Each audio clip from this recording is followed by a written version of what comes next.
Ahojte,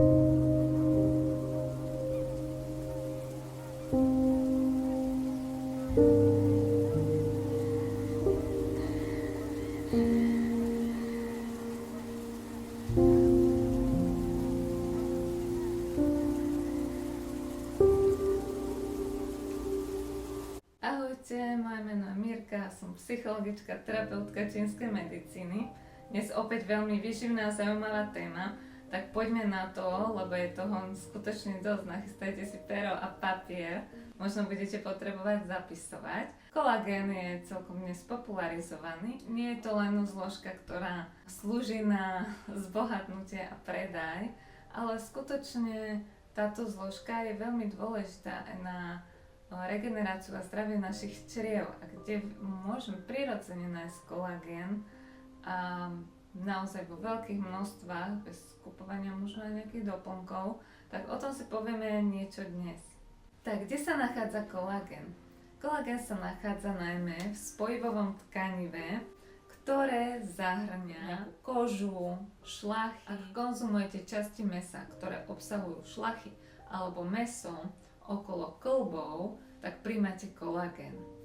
Príkladom sú, ak ide o hovädzie mäso, tak hovädzie rebra alebo hovädzí vôčik, kde nájdete kolagén v spojivových tkanivách.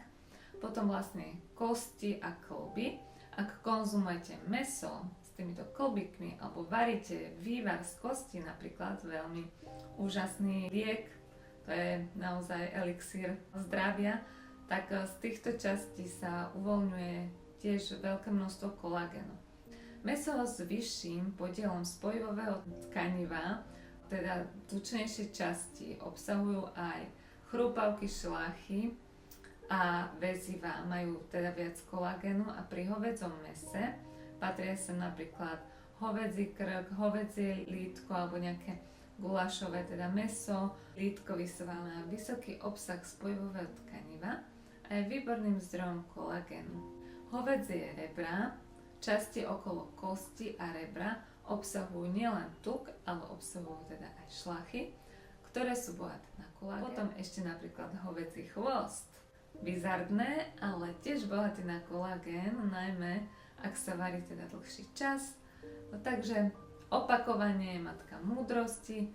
Kolagén je prítomný v spojivovom tkanive, ako sú šlachy, väzy a chrúpavky. No, takže zamerajte sa na tieto časti, alebo varené jedlá z kostí, šliach a kĺbov. Tak tieto časti vám poskytnú nielen tuk, ale aj kolagén, ktorý podporuje zdravie vašich kĺbov, pokožky a čriev, lebo v čínskej medicíne sa hovorí, že rovnaké sa lieči rovnakým. Keď chceme mať zdravé kĺby, tak by sme mali jesť kĺby, kosti, tak kosti.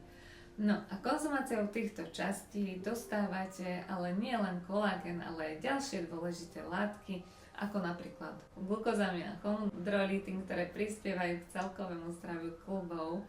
Vaše telo dokáže kolagén z potravy spracovať na menšie peptidy, ktoré sa následne využívajú na obnovu tkaniv, takže rebra a chrúpavky sú skvelým spôsobom, ako doplniť kolagén prirodzenou cestou. Kolagén môže byť veľmi užitočný pri podpore hojenia priepustného čreva, pretože priamo prispieva k regenerácii a obnoveniu črevnej sliznice. Kolagén poskytuje aminokyseliny ako sú glycín, prolín a hydroxyprolín, ktoré sú nevyhnutné pre stavbu a obnovu spojivových tkanív, vrátane výstelky čriev. Kolagén teda môže pomôcť, ale sám o sebe nemusí byť jediným riešením napríklad pre leaky gut, čiže priepustné črevo. Ako teda kolagén pomáha? Podpora slíznic. Kolagén pomáha spevňovať a obnovovať črevnú výstelku, čo môže prispievať k uzatvoreniu mikrotrhlín a zníženiu priepustnosti čreva. Protizápalové účinky. Glycín je aminokyselina nachádzajúca sa v kolagéne. Má protizápalové účinky, ktoré môžu znižovať zápal, ochrana pred poškodením. Kolagén tiež pomáha znižovať riziko ďalšieho poškodzovania črevných stien čo môže byť užitočné pre tých, ktorí majú chronické problémy s črevným ústrojenstvom, s črevami, s tráviacim traktom. Ďalšie dôležité látky pre hojenie čreva. Takže ako som povedala, okrem kolagénu, alebo teda kolagén nie je samospásny, môžu existovať aj iné látky a faktory, ktorými môžeme výrazne pomôcť pri liečení priepustného čreva. No a kombinácia týchto prístupov môže byť najúčinnejšia. Čiže určite je to účinnejšie ako staviť len na jedného koňa. Takže ďalšou látkou je L-glutamín. Glutamín je aminokyselina, ktorá je preukázateľne dôležitá pre obnovu črevnej výstielky. Pomáha regenerovať bunky sliznice čreva a podporuje imunitné funkcie v čreve. Je to jedna z najefektívnejších látok pri hojení priepustného čreva. Ďalšou látkou je náš obľúbený butyrát. Butyrát je mastná kyselina, ktorá je kľúčová pre zdravie črevnej sliznice. Podporuje integritu črevných stien a znižuje zápaly. Môžete zvážiť napríklad aj doplnky s butyrátom, ktoré môžu priamo pomôcť pri obnove čreva, ale za mňa je lepšie získavať ho zo stravy, vlastne z podpory baktérií, ktoré sami tento butyrát produkujú, teda mať v črevách dostatok týchto baktérií, čo môžeme docieliť tým, že budeme konzumovať to, čo tieto baktérie majú najradšej a vytvára tak priaznivé podmienky v črevách pre ich rast. Ďalšou veľmi dôležitou zložkou sú omega-3 mastné kyseliny. O tých ste už určite veľakrát počuli, ale omega-3 majú silné protizápalové účinky, ktoré môžu pomôcť znižovať zápal v črevách a podporiť hojenie. Môžete ich získať napríklad z rýb alebo rybých olejov a podobne, ale toto nie je jediný zdroj samozrejme. Potom zdravé baktérie produkujú látky, ktoré posilňujú črevnú sliznicu a vrátane už z toho spomínaného našeho butyrátu. Ďalšou zložkou je želatína, ktorá podobne ako kolagén podporuje zdravie čriev, pretože je bohatá na podobné aminokyseliny. Želatína z vývarov z kosti alebo ako doplnok môže byť jednoduchšia na trávenie, ľahšie stráviteľná a tiež poskytuje dôležité látky pre črevnú výstielku.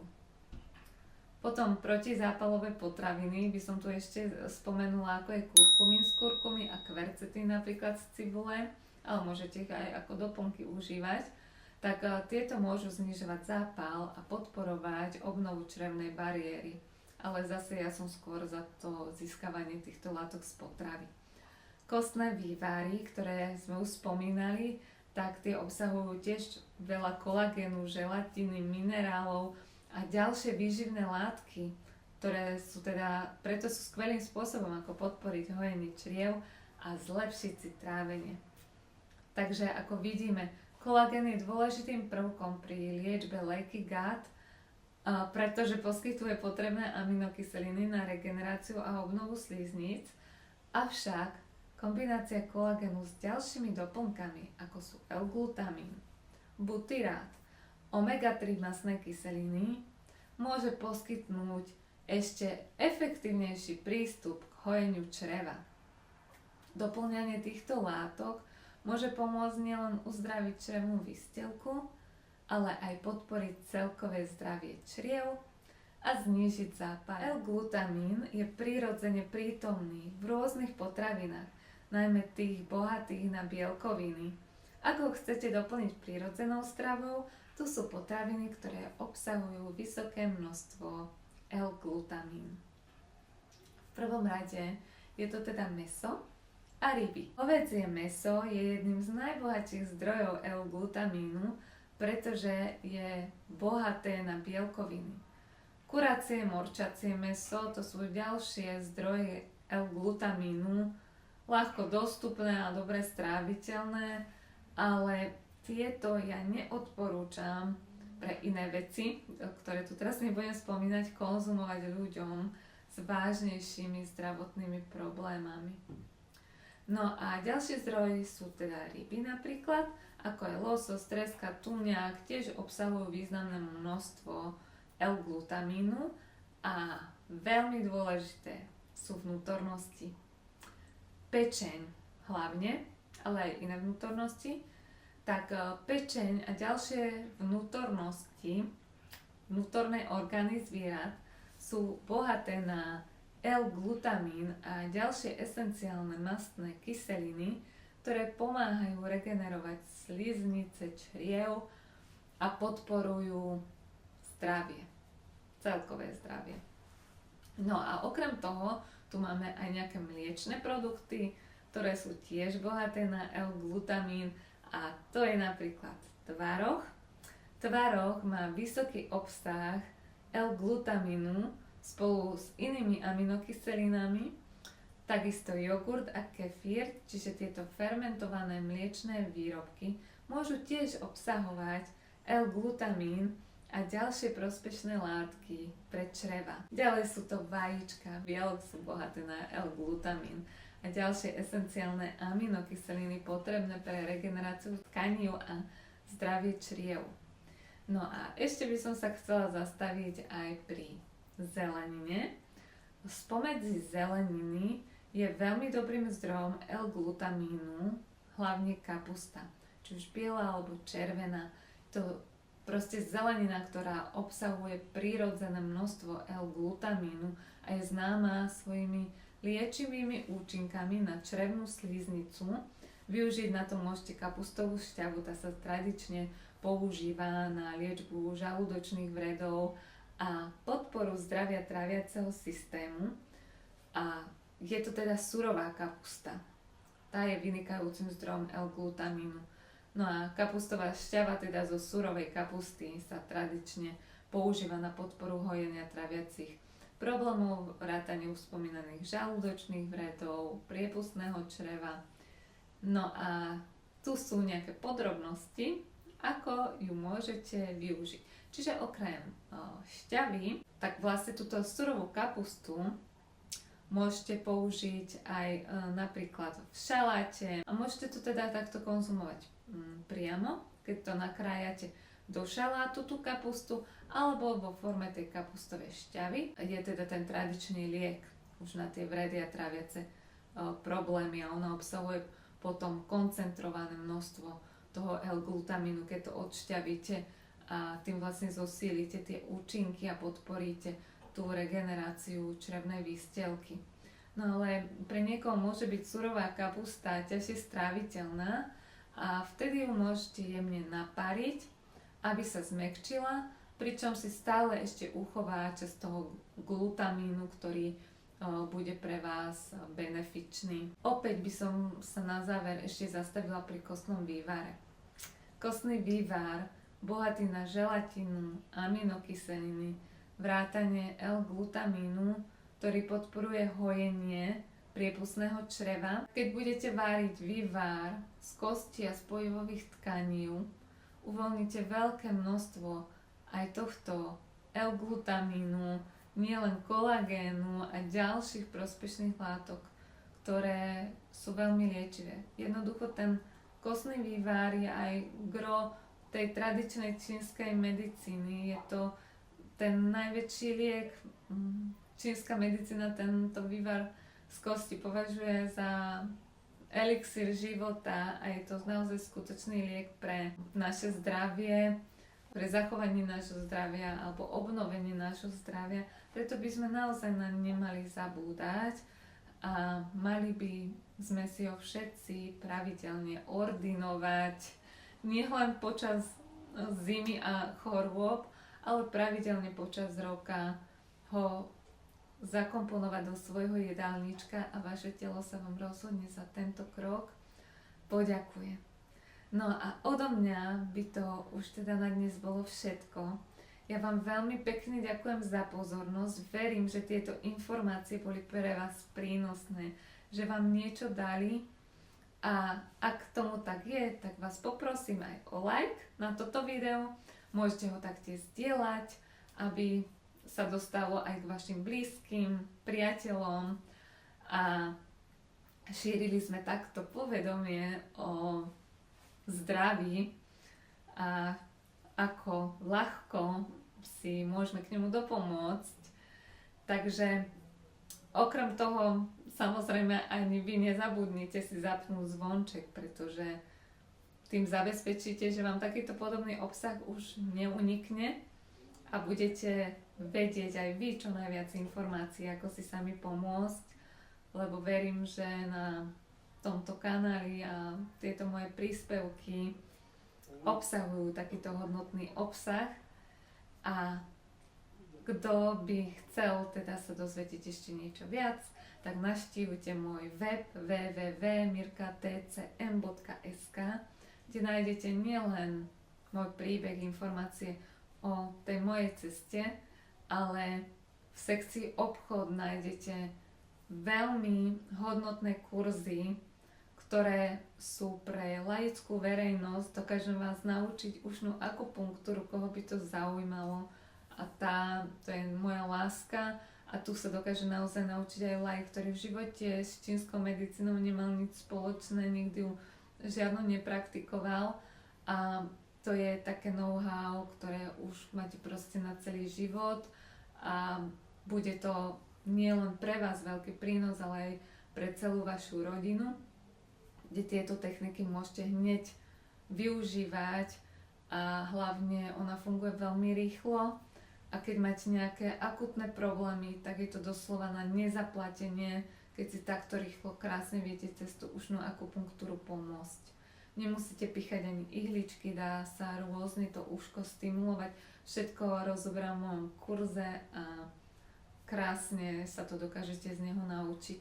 Potom mám tam domácu lekárničku pre takých, ktorí si chcú pomôcť pri takých bežných problémoch, ktoré nás počas života všetkých bežne postretnú. A ešte tam mám komplexný kurz, kto by naozaj si chcel taký wellness pre seba dopriať, tak tu ho nájde a je tam len to najlepšie z najlepšieho.